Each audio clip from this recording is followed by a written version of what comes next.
स्वयंपाकात स्वादाची जान, डीएम मसाले तुमच्या घराची शान. छत्रपती शासन महिला गृह उद्योग कबनूर इचलकरंजी घेऊन येत आहेत अस्सल परंपरेची मराठमोळी चव म्हणजेच डीएम मसाले. मटन मसाला, चिकन मसाला, धणे पावडर, गरम मसाला, बिर्याणी मसाला, तिखट चवदार मसाले आणि चटणी म्हणजेच डीएम मसाले. तर आजच आपल्या जेवणाची रंगत वाढवण्यासाठी केमिकल विरहित डीएम मसाले, गृहिणींच्या मनातले मसाले आणि चटणी अवश्य वापरा. डीएम मसाले महिला बचत गटाद्वारे करणारे स्वच्छ माफक दरामध्ये म्हणजेच डीएम मसाले. संपर्क दिव्याताई मगदूम, मोबाईल 91 30 80 22 55.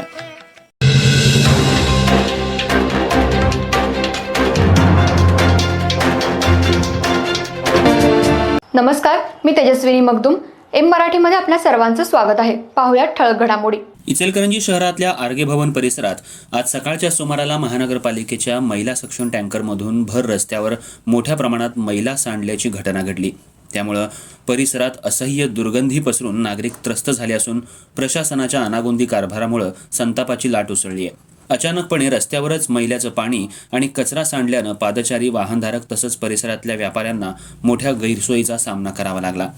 या घटनेनंतर काही मिनिटातच परिसरातील नागरिक मोठ्या संख्येनं रस्त्यावर एकत्र जमून महानगरपालिकेच्या निष्काळजीपणाबद्दल जोरदार नाराजी व्यक्त करत होते. आरोग्य विभागानं अशा प्रकारे अस्वच्छता निर्माण करणं गंभीर बाब असल्याचं नागरिकांनी सांगितलं. सांडलेला मैला उचलायला आणि रस्ता स्वच्छ करायला विलंब झाल्यानं दुर्गंधी वाढत असून परिसरातील वातावरण दूषित झालंय. गेल्या काही दिवसात शहरातील विविध भागात ड्रेनेज संबंधित समस्यांमुळे नागरिकांना त्रास सहन करावा लागतोय. त्यातच सक्शन टँकरमधून असे उघडपणे मैला सांडणे हे प्रशासनाच्या हलगर्जीपणाचं उदाहरण असल्याचं नागरिकांनी सांगितलं.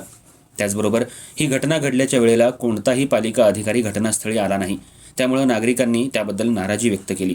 दरम्यान महापालिकेनं तात्काळ या घटनेची चौकशी करून कारवाई करावी आणि परिसर पूर्णपणे स्वच्छ करून द्यावा अशी मागणी नागरिकांनी केली आहे.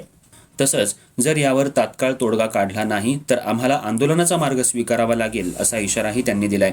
शहरातील स्वच्छता आणि आरोग्य व्यवस्थेबाबत गंभीर प्रश्न उपस्थित होत असताना अशा निष्काळजी घटनांमुळे नागरिक सुरक्षिततेबाबत चिंतित आहेत.